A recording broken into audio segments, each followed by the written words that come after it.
Good evening. Thanks so much for joining us on News at 10. This bulletin is live on 3FM 92.7. Now, let's quickly check some news highlights on this network in the course of the day. An aquatic animal health specialist at the Fisheries Commission, Dr. Peter Zida, has called for proper regulation on meat inspection in the country. Reacting to the puffer fish disaster in the Volta region, he said, it is a common species in Ghanaian waters, but there is little information for fishermen and consumers about how to handle it. That's the puffer fish on your screens now.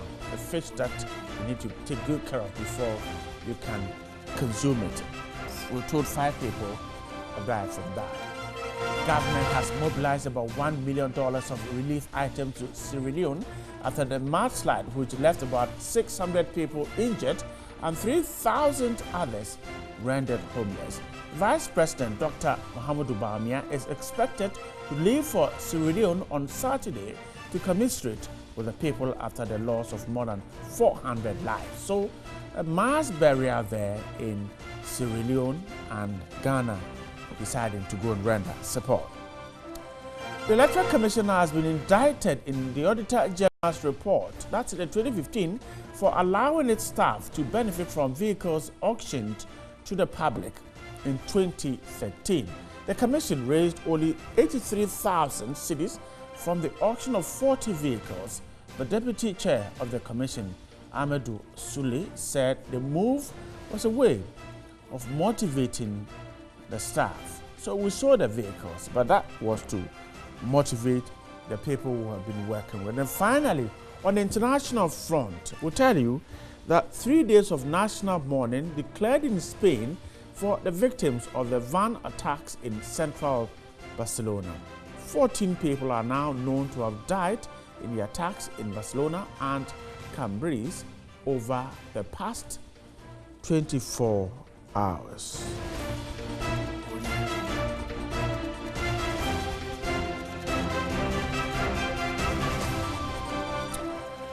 We're grateful for your time tonight. You're listening to us on 3FM 92.7. You're watching us on TV3. Thanks so much for your time. This is News at 10. Let's start with a big one.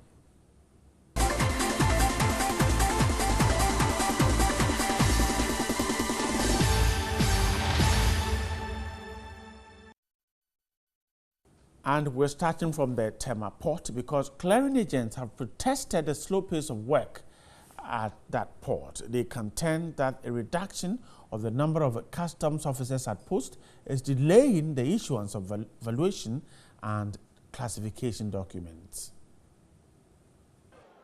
Clearing agents besieged the long room Friday morning to register their displeasure about delays with the issuance of documents. They complained about the number of days of collection, which has increased from 3 days to 2 weeks. The agents also linked the problem to the recent restructuring, which had necessitated a reduction in the number of custom officers at post. They feared such unsolved challenges would compound the problem. Officials of the Tema Customs Collection Point declined to comment on the issue.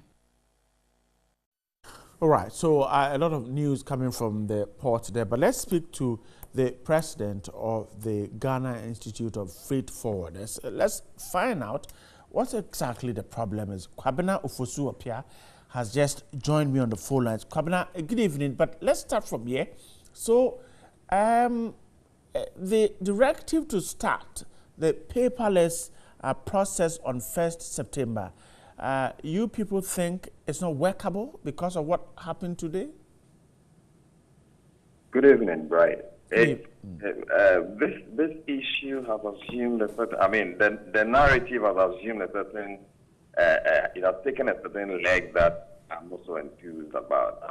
What was the stress this morning is a pent-up feeling that people have had. I think the introduction to this interview actually nailed it right, that there's an upstream process, which is the delivery of the classification and valuation report, which up until now if I say now, about 4 months now, I mean, has stabilized. I mean, we have had it being issued up 48 hours, you get it.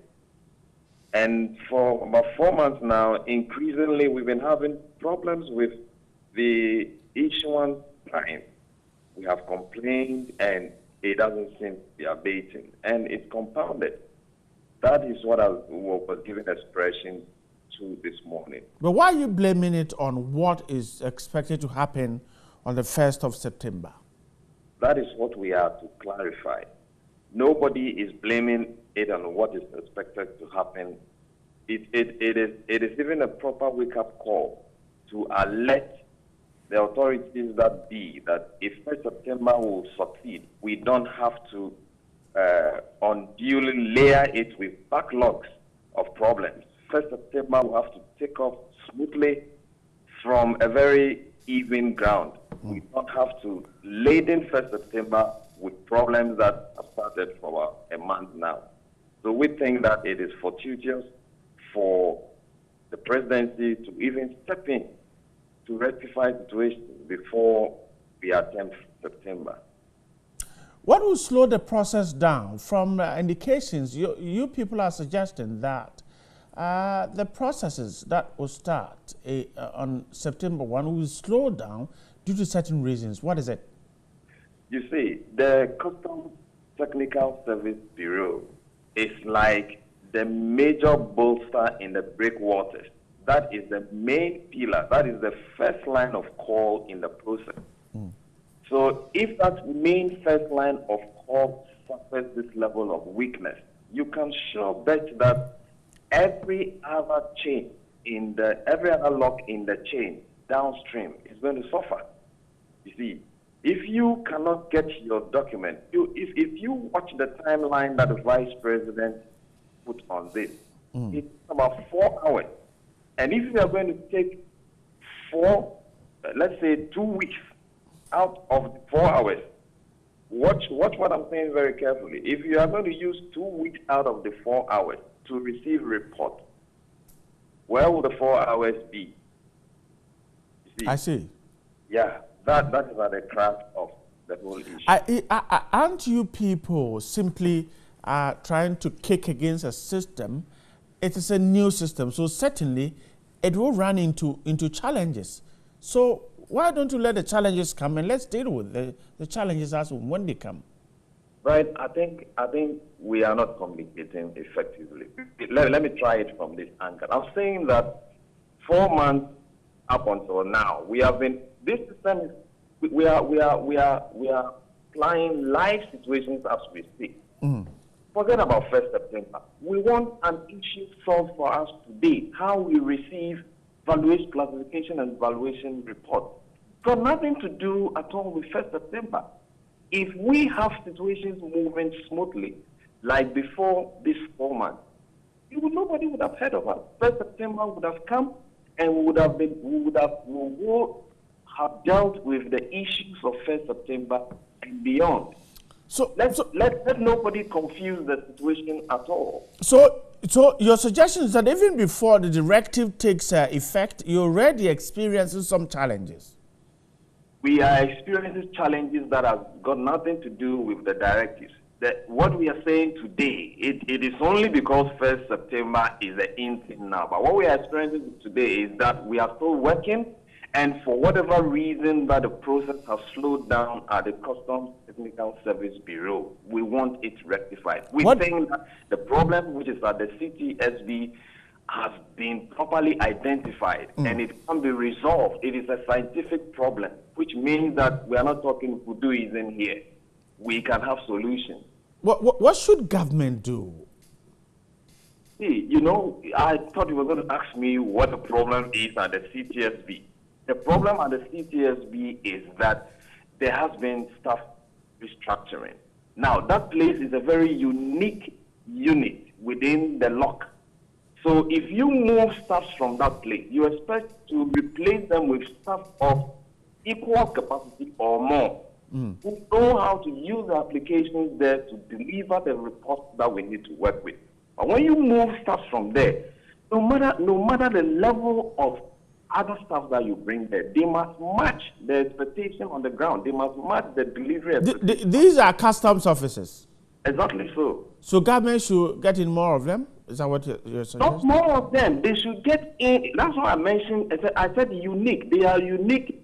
Those who work there are unique to what is done there. So if you move them about and just think that you're going to bring people in blue shirts to replace people in blue shirts, I'm afraid there is a certain caliber of blue-shirted men and women at the Technical Service Bureau. It is not for nothing that it is referred to as a Technical Service Bureau.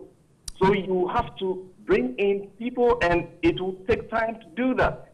And we are not expecting that when you have brought in freshers, no matter their level of experience and expertise, they must necessarily acquire that very unique expertise that is needed at that bureau. If you are going to bring people there, it will take time for you to train them to be at their optimum. And within this time, the system is live. People have imported. We are not going to wait for any experimentation. That is at the heart of the problem that we are seeing. And that's why I'm saying that it is scientific. It is known. And we believe that once the problem is known, that is a best foot forward for solving it.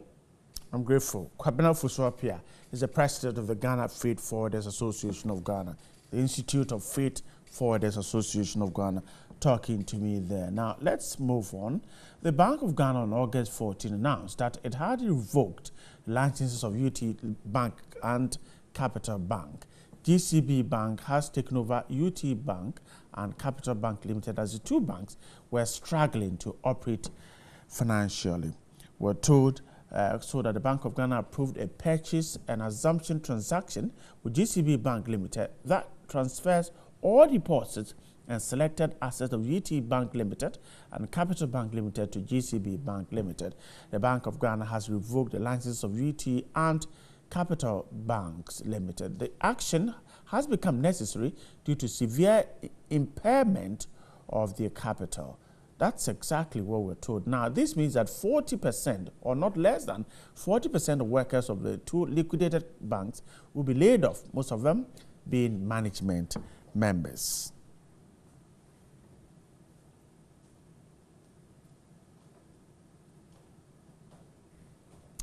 And of course, just this afternoon, we heard that the Bank of Ghana had actually decided to block and unblock the accounts of directors of these two banks, just to make sure that the right processes, investigations begin. So the accounts were blocked some 24 hours ago, but just this evening, the accounts were unblocked. And the Bank of Ghana says these are processes that it is using to ensure that investigations are done to find out the reasons why these two banks went down and had to be taken over by GCB Bank Limited.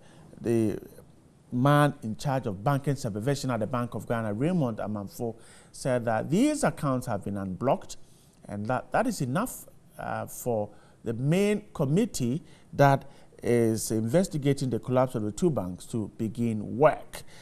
We'll tell you more about that. We're trying hard to get to the Member of Parliament for the Bolga Central constituency to speak to us, but until we get him, let's take a quick break. When we come back, we're still on this issue of the latest updates on the UT and Capital Banks takeover. Stay with us. We're back in a moment.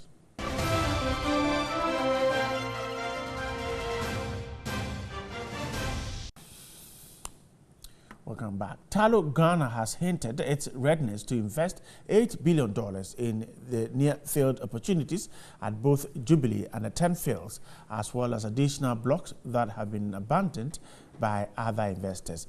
11 out of the 24 wells at the 10 fields have been drilled and in operation. Tullow Ghana paid $237 million in taxes to the state in 2015 and $236 million in 2016.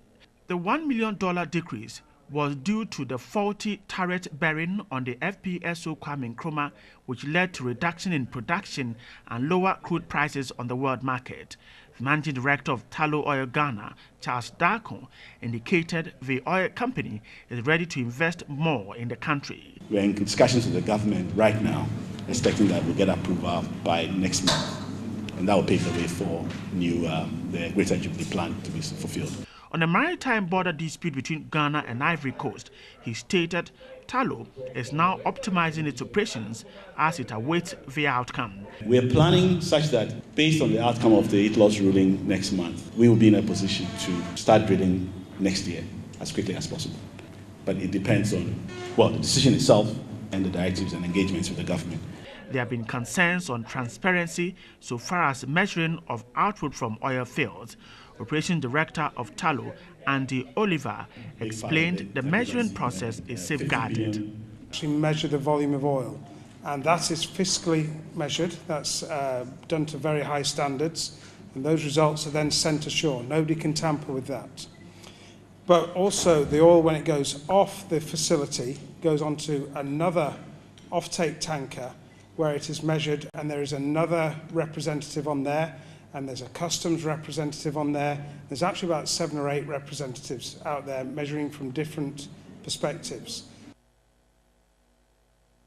Let's get back to the port. A former chief executive officer of the Ghana Shapers Authority, Dr. Kofi Mbia, has suggested an integrated logistics policy for the country. This, he indicated, is critical as a reduction of 1% in the country's logistics would lead to 400 million cedis savings. Ghana's gross domestic product in 2016 stood at $42.69 billion, with the logistics chain accounting for 7% of the country's GDP. Logistics involves the movement of cargo after its production until it reaches the final consumer.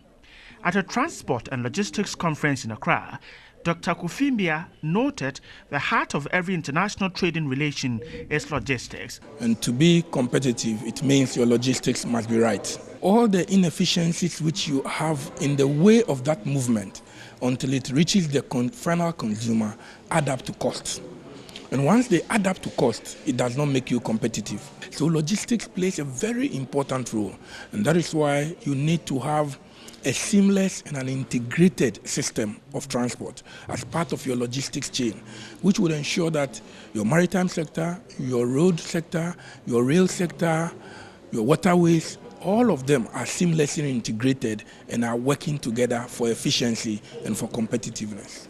He stressed the need to generate exports to a higher level to rake in hard currency required by the country. To be able to do that, your infrastructure ought to be right. Your technology ought to be right. Your clearance processes ought to be right. Because remember that you can bring in goods, process them, and then export.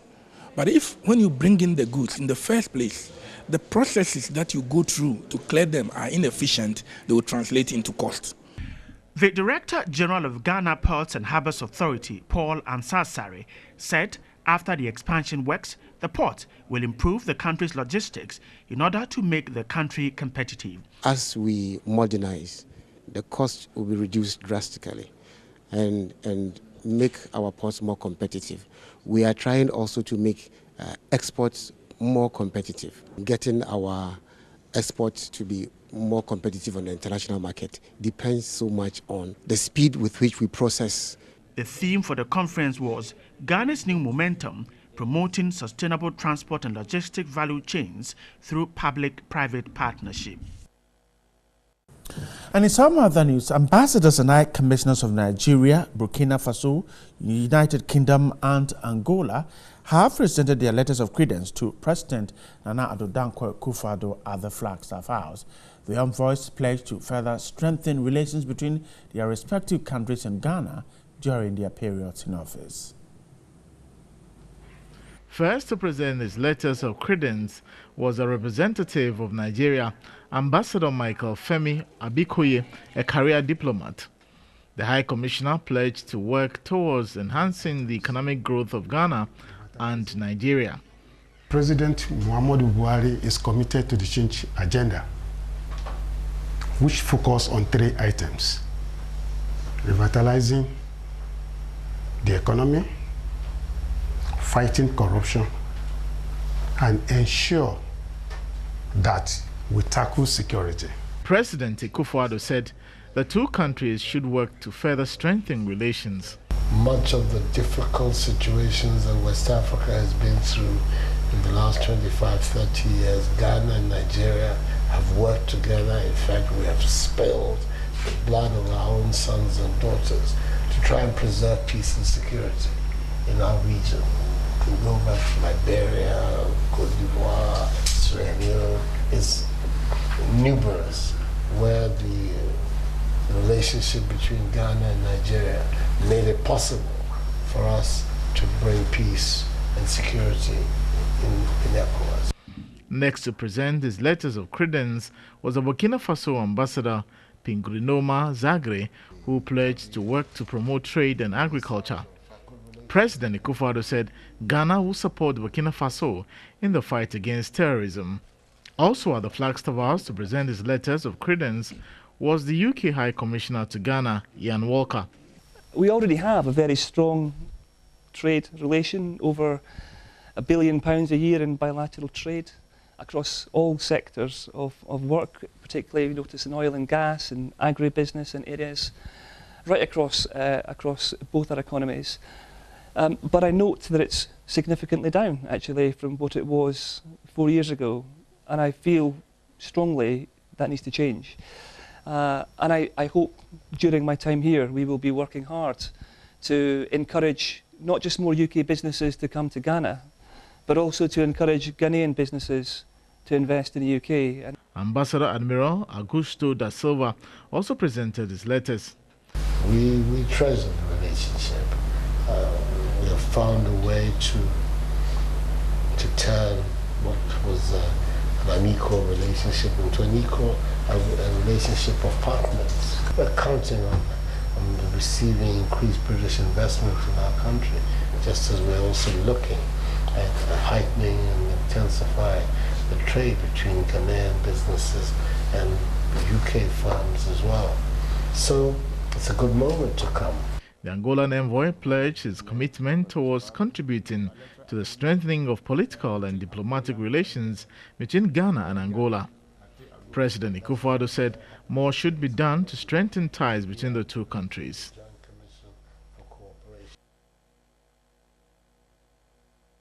Hajj in 2016 due to improper documentation and inadequate flight arrangements have been given the chance this year.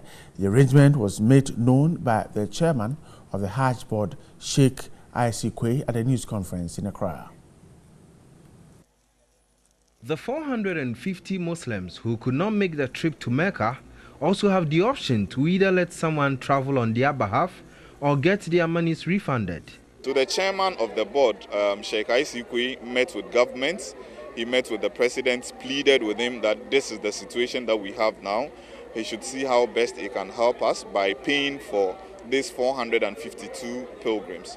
And the government accepted the proposal and they've paid for them. So Alhamdulillah, every single person who paid among the 452 is going to travel this year. According to the Hajj board, government has again taken care of the previous committee's debt to Nas Air, a Saudi Arabian airline which airlifted pilgrims to Mecca last year. Those who could not make it to Mecca last year, according to the Hajj board, will be airlifted after paying the difference in airfare.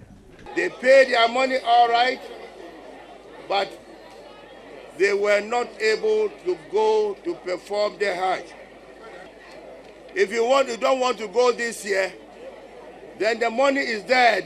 You'll give you the money, 11,900 that you paid last year. And Alhamdulillah, I give thanks to Allah that the government has done well for making this happen for us, because some of us were really disappointed.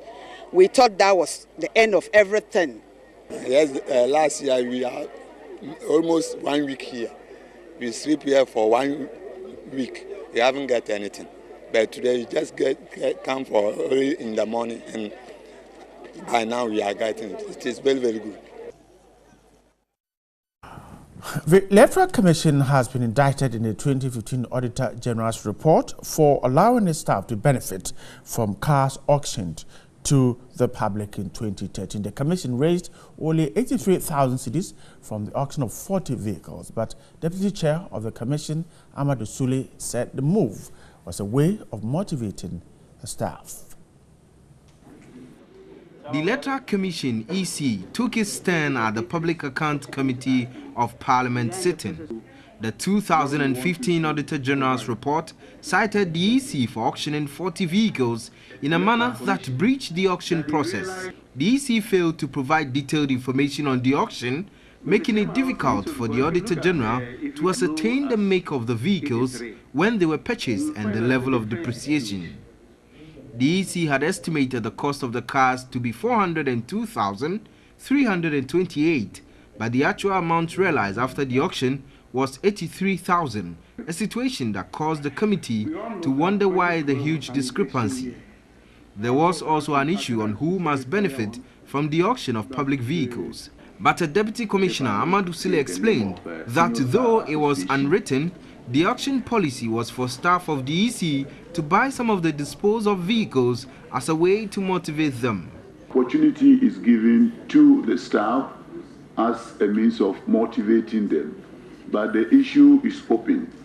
In fact, it's open to even outsiders, but the opportunity is also given to members of staff, especially those who are getting ready to retire or those who have retired.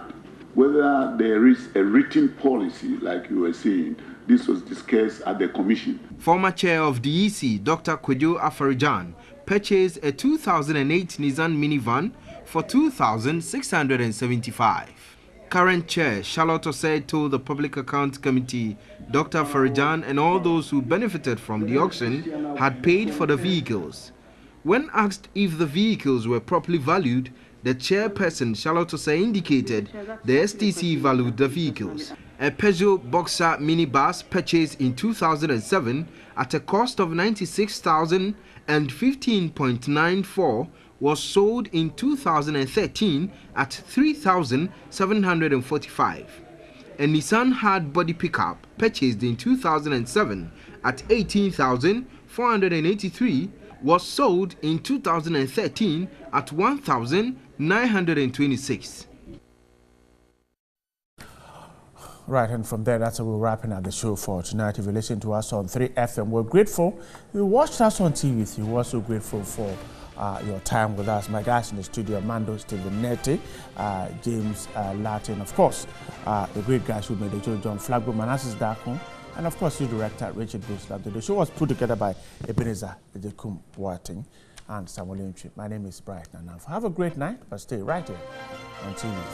Good night.